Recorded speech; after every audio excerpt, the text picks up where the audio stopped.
Welcome to Money for Lunch. I'm excited. I'm being joined by Larry Mathis, and we're going to be talking about you and your money, but he's got such a great story that you're going to want to listen with your heart as well as your head. Larry Mathis is not only a certified financial planner, but also a fiduciary. Accredited investment fiduciary. Thank you, an accredited financial fiduciary? Investment fiduciary. Investment fiduciary. Close enough. Close enough. And welcome to the show. Thank you. Glad to be here. All right, Mom Was Right is the name of your book. Yes. Dedicated, obviously, to your mom. Talk about your mom. Well, my mom was 35 years old when my father was shot and killed here in 1965 here in Phoenix. She had 7 kids, ages 16 to about 16 months, and found herself virtually without a husband and on her own, responsible for taking care of those 7 kids. 7 kids at the age of 35. And this is back in the day. I mean, obviously, if you're a stay-at-home mom with 7 kids, that is a career in itself. That's a lot of hard work. Absolutely. And all of a sudden you get the news, hey, your husband's gone. Her finances must have been turned upside down. Finances were definitely turned upside down, as well as her entire life. 7 kids, ages 16 to 16 months. My father had just lost the family business. My mom was in a rented home. She had no credit. She had no income. My dad did have a life insurance policy. She made some very good choices with that. But essentially, she was 35 years old with 7 kids on her own, having to raise them, not only take care of them financially, but also to make sure she's planning personally for herself financially for her later years in her life. Right. And so we talked a little bit before the show, and this is mind-blowing, and I think that and it just really perked up my ears, so I want everybody to hear this. Your mom had, again, 7 kids.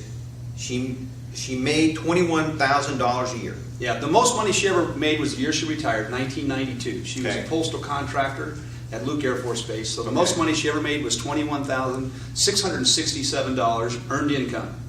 On that, along with some other very smart planning, she was able to retire debt-free at age 62 for herself, paid for 2 college educations, mine and my oldest sister's, sent me and my younger sister. By the way, it's kind of good to be down at the end of the out of the 6 and 7 kids. Right.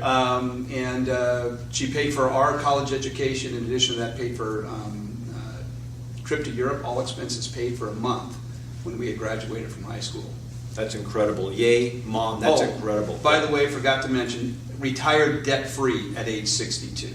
I love that. And the book, by the way, is called Mom Was Right, Family Tragedy into Financial Freedom, How a Widowed Mother of 7 Retired Debt-Free. I mean, most of us have a challenge retiring. Most of us have a challenge driving debt-free. She accomplished all. So what was her background? I mean, was she a financial guru, a wizard? She gone to school for that? How did she master this? She was not. My mom was a high school, she had a high school education. Right. She was raised by mom and dad. Her father was an entrepreneur, but really pretty much said that this was back long time ago. Right. My dad died in 1965. So high school, mom graduated in 1948. She basically got married shortly thereafter. Sure. And her dad's opinion was girls should get married, get pregnant, and take care of their family. Exactly. Right. So no, she didn't. Even though she did have a dad who was financially well off, he pretty much left her on her own. Wow. Didn't help out a whole lot. That's another story, another book. But essentially, she took about 3 years of getting educated personally on investing and finance, and just was really forced to make the tough decisions that she had to make. And you know, the reality is, the book is really a series of life vignettes, tough money and love lessons that I learned from my mom. It's my story. It includes a little bit about my brother and my sisters in there, but it's really what I learned. Right. And the reality is, it's a lot of it is based on real life. All of it actually is based on real life stories. And what I learned, by the way, not always at face value. Most of the time, it was just hard lessons, and learning the hard way. And what I mean by that, a lot of times my mom would give me advice, and I'm like, really, Mom? And it was only the way we all respond, right? Yeah, most kids respond, and unfortunately, or I guess I should say, fortunately and unfortunately, I learned the hard way, which for some people, that's good. And I kind of tell some some bad decisions that I made financially that I later looked back and said, wow, Mom Mom was was right. I should have listened to her. So let's talk about that. As you're compiling this information, what are some of the big ahas that you got out of writing the book? Probably one of the biggest, and there's a story in there called Stung by a Hornet. Okay, chapter 4. Chapter 4. It is the story of when I got my first car. Okay. And it's really a story about knowing what your options are. And I think a lot of people make mistakes in that when they're getting ready to make a big financial decision, like say what to do when they're going to retire, what are they going to do with their 401k plan, what are they going to do with a large sum of money that just came to them. They don't take the time to sit down and figure out what their options are. Do I have time to tell this short story? So, 16th birthday, my mom said she'd buy me a car, which was amazing. Think about it. I'm 16, my mom's buying me a car. So my friend Victor lived right around the corner. We grew up together. His sister had a car for sale. It was a 1970 AMC Hornet. AMC Hornet? AMC Hornet. Yeah. No power steering, no power brakes. It had a no air conditioning. FM, no air conditioning. It did have an 8-track, however. Yeah. So real chick magnet kind of car. Yeah. The thing was though, it was right around the corner, and I can have it today. Now my mom worked out at Luke Air Force Base. She had a lot of young airmen going in and out of there, and she was talking to me about a guy who had a car for sale. And he said, I really think you should wait and take a look at this car. There's a young guy out here who's got a car for sale. He's going to be going overseas and he wants to sell it. Right. Well, I could just imagine what kind of car my mom would have in mind for me. Sure.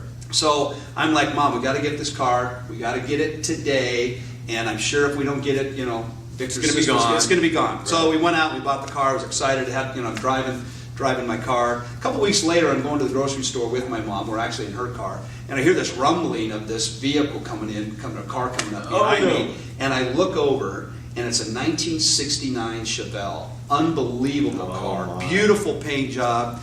And I look over, and my mom says, hey, that's just like the car the guy out at the base had for sale. And I'm like, Mom, what do you mean? Why didn't you tell me it was a Chevelle? And she basically said, hey, I told you should wait.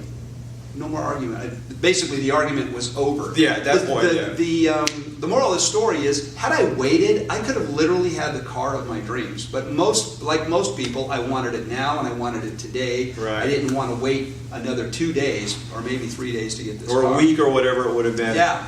So a lot of people make financial decisions that way.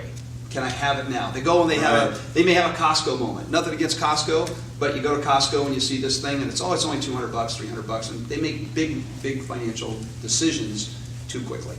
Yeah, no, I love that. And right before the show, we were talking about quotes, and one of the quotes in this book, which sums up that story so perfectly, and maybe that's why it's is it on chapter 4 where I Chapter saw? 4. Yeah, Zig Ziglar quote. Yeah, so I want to read this to everybody because here it is, chapter 4.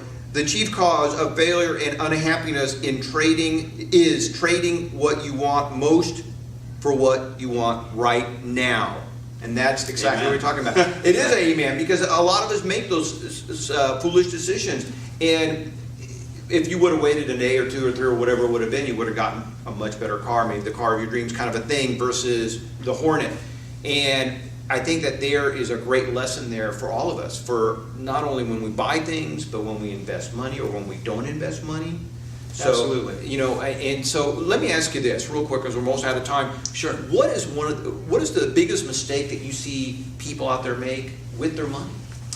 Probably one of the biggest mistakes is just not knowing what they have. They don't know what they own, and they don't know what they owe. I'm surprised a lot. I'll sit down with somebody and we'll go over their finances, and they'll say, oh, I got $10,000 worth of credit card debt, or so on and so forth. And when we put it all together and really analyze it and we list it all out, they realize they don't have $10,000, they've got $20,000. They don't know what they have. They don't know what they own, they don't know what they owe, and really they don't even know where their money's going. So it's really about, that's another chapter in the book called Money, Manage It, Measure It, and Manage It. It's about knowing what you have and knowing where your money's going. Most people don't have a clue. Yeah, I bet. And by the way, income is irrelevant in that. Whether somebody makes $40,000 a year or $400,000 a year, it's irrelevant. Most people just have no idea where their money's going. You know what, and that's such an interesting thought, because it really is, it does not matter. I mean, we know people who are broke at $30,000 a year, and we know people who are broke at $3 million a year. Absolutely. Your sweet mother, 7 kids, $21,000 a year, putting them through college and retiring debt-free. Most people couldn't do that At all. at all. Yeah. So Larry's fantastic. The book, again, is Mom Was Right. Family Tragedy into Financial Freedom, How a Widowed Mother of 7 Retired Debt-Free, by Larry Mathis. Larry Mathis, thank you so much for stopping by. Thank you. I enjoyed it. Absolutely. All right, have a great one.